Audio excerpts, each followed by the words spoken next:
Hello. Before we begin, a quick note. The Boy to Sleep podcast relies on you and sponsors, which means you will hear a quick advertisement before the beginning of tonight's episode. While the podcast is free, you are welcome to subscribe for just $2.99 per month, which supports the creation of this podcast and gives you an ad-free listening experience. Simply click the link in the show notes from your podcast app. Rest easy. This episode is brought to you by Prime. Obsession is in session, and this summer, Prime Originals have everything you want. Steamy romances, irresistible love stories, and the book-to-screen favorites you've already read twice. Off Campus, Elle, Every Year After, The Love Hypothesis, Sterling Point, and more. Slow burns, second chances, chemistry you can feel through the screen. Your next obsession is waiting. Watch only on Prime. From athletic stuff like a full-court pickup game, swish, to athlete-ish stuff like a half-mile stroll. Get those steps in. Head to Sierra or Sierra.com for the brands you want at the prices that let you do it all. From athletic to athlete-ish, Sierra's got it.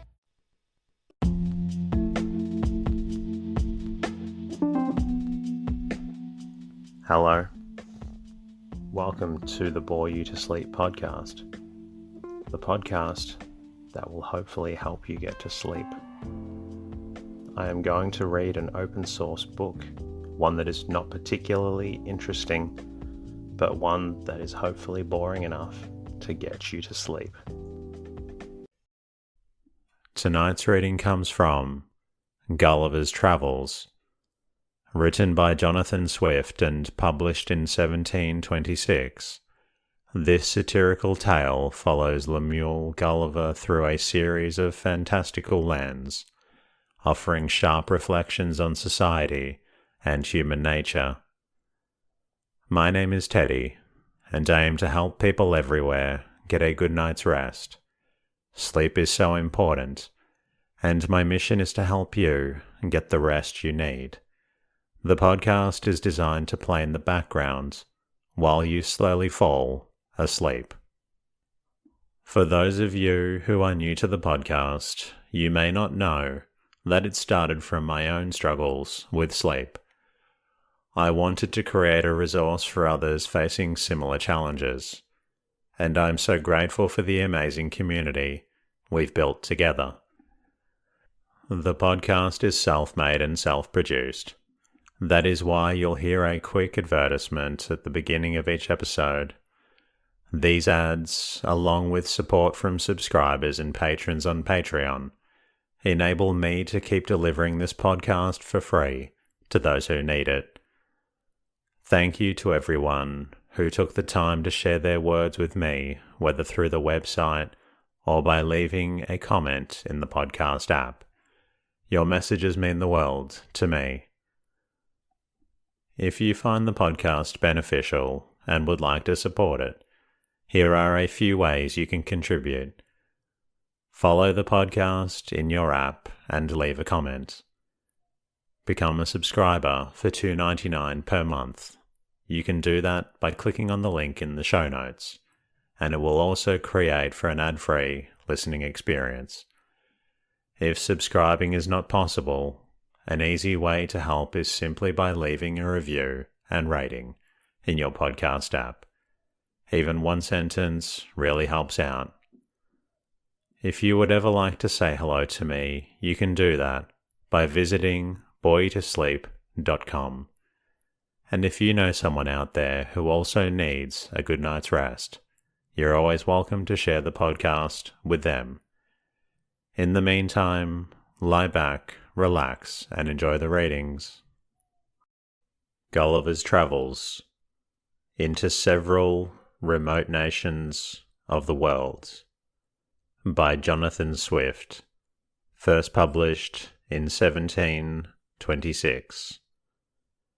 The publisher to the reader. The author of these travels, Mr. Lemuel Gulliver, is my ancient and intimate friend. There is likewise some relation between us on the mother's side. About 3 years ago, Mr. Gulliver growing weary of the concourse of curious people coming to him at his house in Redriff, made a small purchase of land, with a convenient house near Newark in Nottinghamshire, his native country, where he now lives retired, yet in good esteem among his neighbours. Although Mr. Gulliver was born in Nottinghamshire, where his father dwelt, yet I have heard him say his family came from Oxfordshire, to confirm which I have observed in the churchyard at Banbury in that county several tombs and monuments of the Gullivers. Before he quitted Redriff, he left the custody of the following papers in my hands, with the liberty to dispose of them as I should think fit. I have carefully perused them 3 times. The style is very plain and simple, and the only fault I find is that the author, after the manner of travellers, is a little too circumstantial. There is an air of truth apparent through the whole, and indeed the author was so distinguished for his veracity that it became a sort of proverb among his neighbours at Redriff. When any one affirmed a thing to say, it was as true as if Mr. Gulliver had spoken it. By the advice of several worthy personas, to whom, with the author's permission, I communicated these papers, I now venture to send them into the world, hoping they may be, at least for some time, a better entertainment to our young noblemen than those common scribbles of politics and party. This volume would have been at least twice as large, if I had not made bold to strike out innumerable passages relating to the winds and tides, as well as to the variations and bearings in the several voyages, together with the minute descriptions of the management of the ship in storms, in the style of sailors, likewise the account of longitudes and latitudes, wherein I have reason to apprehend that Mr. Gulliver may be a little dissatisfied. But I was resolved to fit the work as much as possible to the general capacity of readers. However, if my own ignorance in sea affairs shall have led me to commit some mistakes, I alone am answerable for them. And if any traveller hath a curiosity to see the whole work at large, as it came from the hands of the author, I will be ready to gratify him. As for any further particulars relating to the author, the reader will receive satisfaction from the first pages of the book. Richard Simpson. Part 1. A Voyage to Lilliput. Chapter 1. The author gives some account of himself and family. His first inducements to travel. He is shipwrecked and swims for his life. Gets safe on shore in the country of Lilliput. Is made a prisoner and carried up the country. My father had a small estate in Nottinghamshire. I was the 3rd of 5 sons. He sent me to a manual college in Cambridge at 14 years old, where I resided 3 years, and applied myself close to my studies. But the charge of maintaining me, although I had a very scanty allowance, being too great for a narrow fortune, I was bound apprentice to Mr. James Bates, an eminent surgeon in London, with whom I continued 4 years. My father, now and then, sending me small sums of money, I laid them out in learning navigation and other parts of the mathematics useful to those who intend to travel, as I always believed it would be, some time or other, my fortune to do. When I left Mr. Bates, I went down to my father, where by the assistance of him and my Uncle John, and some other relations, I got £40 and a promise of £30 a year to maintain me at Leyden. There I studied physics 2 years and 7 months, knowing it would be useful in long voyages. Soon after my return from Leyden, I was recommended by my good master, Mr. Bates, to be surgeon to the Swallow, Captain Abraham Pennell, commander, with whom I continued 3 years and a half, making a voyage or two into the Levant, and some other parts. When I came back, I resolved to settle in London, to which Mr. Bates, my master, encouraged me, and by him I was recommended to several patients. I took part of a small house in the Old Jewry, and being advised to alter my condition, I married Mrs. Mary Burton, second daughter to Mr. Edmund Burton, hosier in Newgate Street, with whom I received £400 for a portion. But my good Master Bates dying in 2 years after, and I having few friends, my business began to fail, for my conscience would not suffer me to imitate the bad practice of too many among my brethren. Having therefore consulted with my wife and some of my acquaintance, I determined to go again to sea. I was surgeon successively in 2 ships and made several voyages, for 6 years, to the East and West Indies, by which I got some addition to my fortune. My hours of leisure I spent in reading the best authors, ancient and modern, being always provided with a good number of books, and when I was ashore, in observing the manners and dispositions of the people, as well as learning their language, wherein I had a great facility, by the strength of my memory. The last of these voyages not proving very fortunate, I grew weary of the sea, and intended to stay at home with my wife and family. I removed from the Old Jewry to Fetter Lane, and from thence to Wapping, hoping to get business among the sailors, but it would not turn to account. After 3 years' expectation that things would mend, I accepted an advantageous offer from Captain William Pritchard, master of the Antelope, who was making a voyage to the South Sea. We set sail from Bristol May 4th, 1699, and our voyage was at first very prosperous.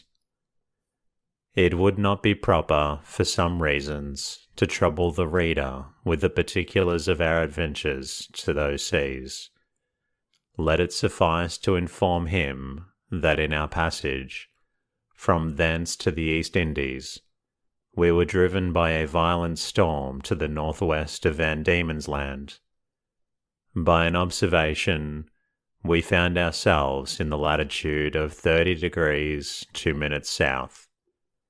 12 of our crew were dead by immoderate labour and ill food. The rest were in a very weak condition. On the 5th of November, which was the beginning of summer in those parts, the weather being very hazy, the seamen spied a rock within half a cable's length of the ship, but the wind was so strong that we were driven directly upon it, and immediately split. 6 of the crew, of whom I was one, having let down the boat into the sea, made a shift to get clear of the ship and the rock. We rowed, by my computation, about 3 leagues, till we were able to work no longer, being already spent with labour while we were in the ship. We therefore trusted ourselves to the mercy of the waves, and in about half an hour the boat was overset by a sudden flurry from the north. What became of my companions in the boat, as well as of those who escaped on the rock, or were left in the vessel, I cannot tell, but conclude they were all lost. For my own part, I swam as fortune directed me, and was pushed forward by wind and tide. I often let my legs drop and could feel no bottom, but when I was almost gone and able to struggle no longer, I found myself within my depth, and by this time the storm was much abated. The declivity was so small that I walked near a mile before I got to the shore, which I conjectured was about 8 o'clock in the evening. I then advanced forward near half a mile, but could not discover any sign of houses or inhabitants. At least I was in so weak a condition that I did not observe them. I was extremely tired, and with that and the heat of the weather, and about half a pint of brandy that I drank as I left the ship, I found myself much inclined to sleep. I lay down on the grass, which was very short and soft, where I slept sounder than I ever remember to have done in my life, and as I reckoned, about 9 hours, for when I awakened it was just daylight. I attempted to rise, but was not able to stir, for as I had happened to lie on my back, I found my arms and legs were strongly fastened on each side to the ground, and my hair, which was long and thick, tied down in the same manner. I likewise felt slender ligatures across my body, from my armpits to my thighs. I could only look upwards. The sun began to grow hot, and the light offended my eyes. I heard a confused noise about me, but in the posture I lay, I could see nothing except sky. In a little time, I felt something alive moving on my left leg, which advancing gently forward over my breast came upon almost my chin, when bending my eyes downwards as much I could, I perceived it to be a human creature, not 6 inches high, with a bow and arrow in his hands and a quiver at his back. In the meantime, I felt at least 40 more of the same kind following the first. I was in the utmost astonishment and roared so loud, and they all ran back in a fright, and some of them, as I was afterwards told, were hurt with the falls they got by leaping from my sides upon the ground. However, they soon returned, and one of them, who ventured so far as to get a full sight of my face, lifting up his hands and eyes by way of admiration, cried out in a shrill but distinct voice, "Hekina Dougal." The others repeated the same words several times, but then I knew not what they meant. I lay all this while, as the reader may believe, in great uneasiness. At length, struggling to get loose, I had the fortune to break the strings and wrench out of the pegs that fastened my left arm to the ground, for by lifting it up to my face I discovered the methods they had taken to bind me, and at the same time, with a violent pull, which gave me excessive pain, I a little loosened the strings that tied down my hair on the left side, so that I was just about to turn my head about 2 inches. But then they all ran off a second time before I could seize them, whereupon there was a great shout in a very shrill accent, and after it ceased I heard one of them cry aloud Tolgo Phonak, when in an instant I felt above 100 arrows discharged on my left hand, which prickled me with so many needles, and besides, they shot another flight into the air, as we do bombs in Europe, whereof many, I suppose, fell on my body, and some on my face, which I immediately covered with my left hand. Chapter 2. The Emperor of Lilliput, attended by several of the nobility, comes to see the author in his confinement. The Emperor's person and habit described. Learned men appointed to teach the author their language. He gains favour by his mild disposition. His pockets are searched, and his sword and pistols taken from him. When I found myself on my feet, I looked about me, and must confess I never beheld a more entertaining prospect. The country around appeared like a continued garden, and the enclosed fields, which were generally 40 feet square, resembled so many beds of flowers. These fields were intermingled with woods of half a stang, and the tallest trees, as I could judge, appeared to be 7 foot high. I viewed the town on my left hand, which looked like the painted scene of a city in a theatre. I had been for some hours extremely pressed by the necessities of nature, which was no wonder, it being almost 2 days since I had last disburdened myself. I was under great difficulties between urgency and shame. The best expedient I could think of was to creep into my house, which I accordingly did, and shutting the gate after me, I went as far as the length of my chain would suffer, and discharged my body of that uneasy load. But this was the only time I was ever guilty of so uncleanly an action, for which I cannot but hope the candid reader will give some allowance, after he has maturely and impartially considered my case, and the distress I was in. From this time, my constant practice was, as soon as I rose, to perform that business in open air, at the full extent of my chain, and due care was taken every morning before company came, that the offensive matter should be carried off in wheelbarrows, by 2 servants appointed for that purpose. I would not have dwelt so long upon a circumstance that, perhaps at first sight, may appear not very momentous, if I had not thought it necessary to justify my character in point of cleanliness to the world, which I am told some of the maligners have been pleased upon this and other occasions to call in question. When this adventure was at an end, I came back out of my house having occasion for fresh air.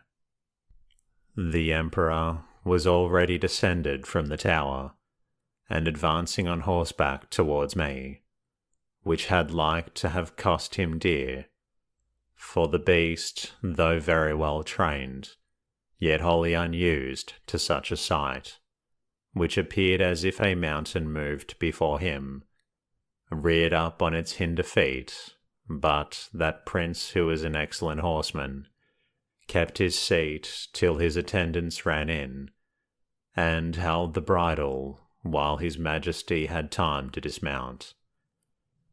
When he alighted, he surveyed me round with great admiration, but kept beyond the length of my chain. He ordered his cooks and butlers, who were already prepared to give me victuals and drink, which they pushed forward in a sort of vehicles upon wheels, till I could reach them.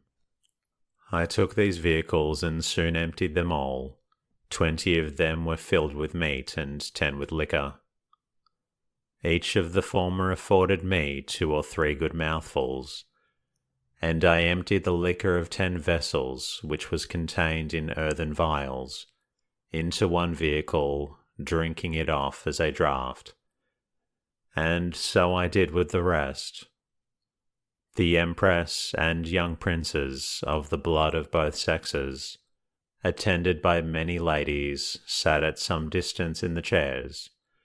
But upon the accident that happened to the Emperor's horse, they alighted and came near his person, which I am now going to describe.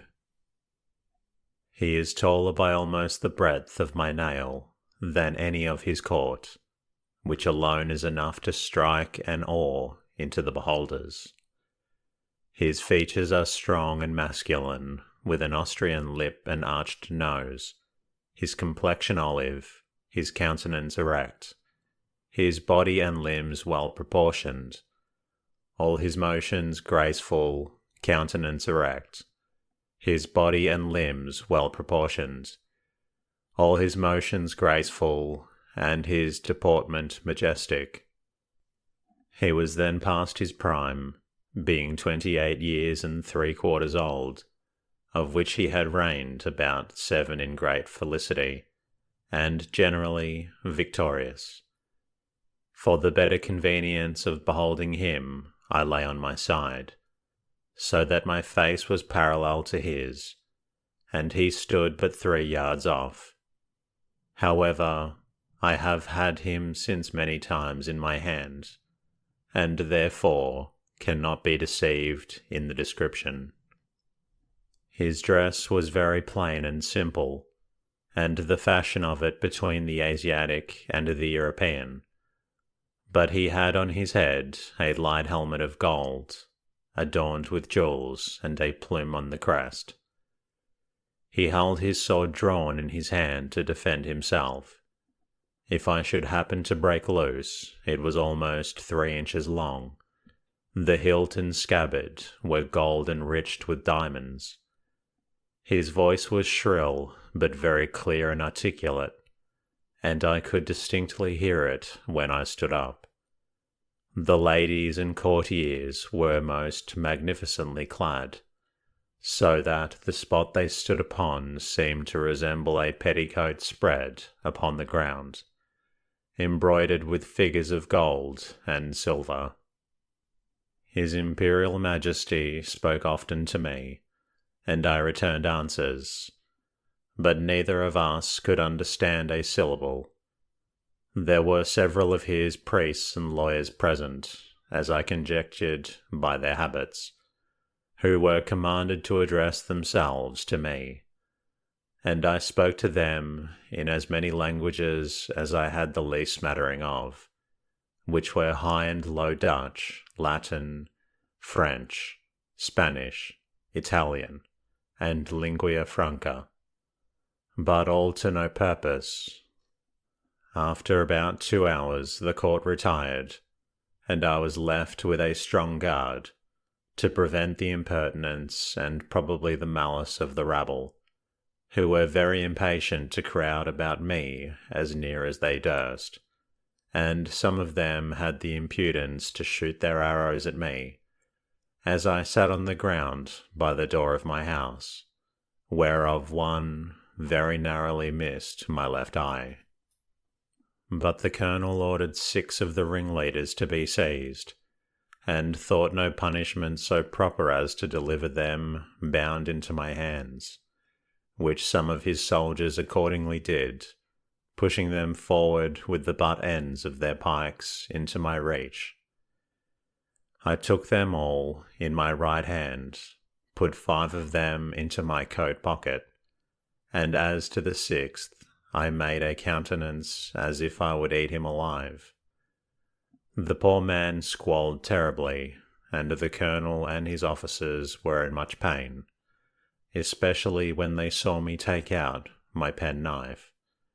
But I soon put them out of fear, for looking mildly and immediately cutting the strings he was bound with, I set him gently on the ground, and away he ran. I treated the rest in the same manner, taking them one by one out of my pocket, and I observed both the soldiers and people were highly delighted at this mark of my clemency, which was represented very much to my advantage at court. Towards night I got with some difficulty into my house, where I lay on the ground, and continued to do so about a fortnight, during which time the Emperor gave orders to have a bed prepared for me. 600 beds of the common measure were brought in carriages, and worked up in my house.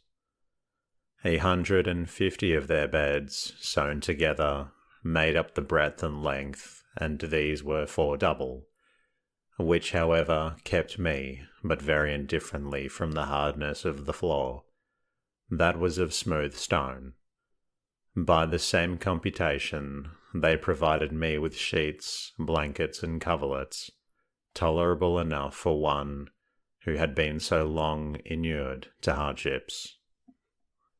As the news of my arrival spread through the kingdom, it bore prodigious numbers of rich, idle, and curious people to see me, so that the villages were almost emptied, and great neglect of tillage and household affairs must have ensued, if His Imperial Majesty had not provided, by several proclamations and orders of state, against the inconveniency.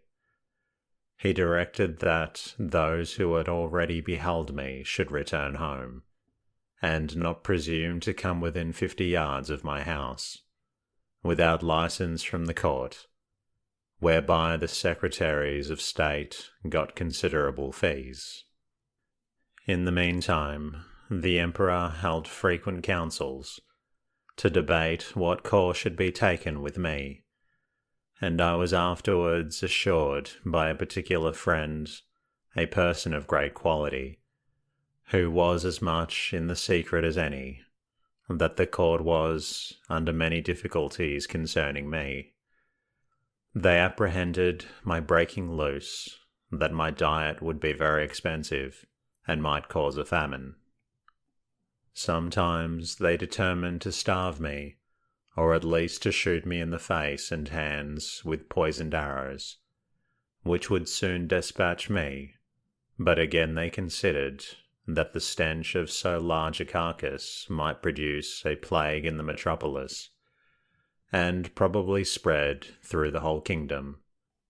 In the midst of these consolations, several officers of the army went to the door of the great council chamber, and 2 of them being admitted, gave an account of my behaviour to the 6 criminals above mentioned, which made so favourable an impression in the breast of His Majesty and the whole board in my behalf, that an imperial commission was issued out, obliging all the villagers 900 yards round the city to deliver in every morning 6 beeves, 40 sheep, and other victuals for my sustenance, together with a proportionable quantity of bread and wine and other liquors, for the due payment of which His Majesty gave assignments upon his treasury.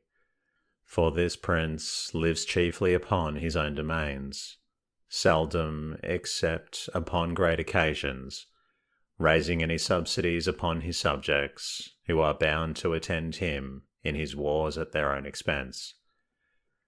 An establishment was also made of 600 persons to be my domestics, who had board wages allowed for their maintenance, and tents built for them very conveniently on each side of my door. It was likewise ordered that 300 tailors should make me a suit of clothes, after the fashion of the country, that 6 of His Majesty's greatest scholars should be employed to instruct me in their language, and lastly, that the Emperor's horses and those of the nobility and troops of guards should be frequently exercised in my sight to accustom themselves to me. All these orders were duly put in execution, and in about 3 weeks I made a great progress in learning their language, during which time the Emperor frequently honoured me with his visits, and was pleased to assist my masters in teaching me.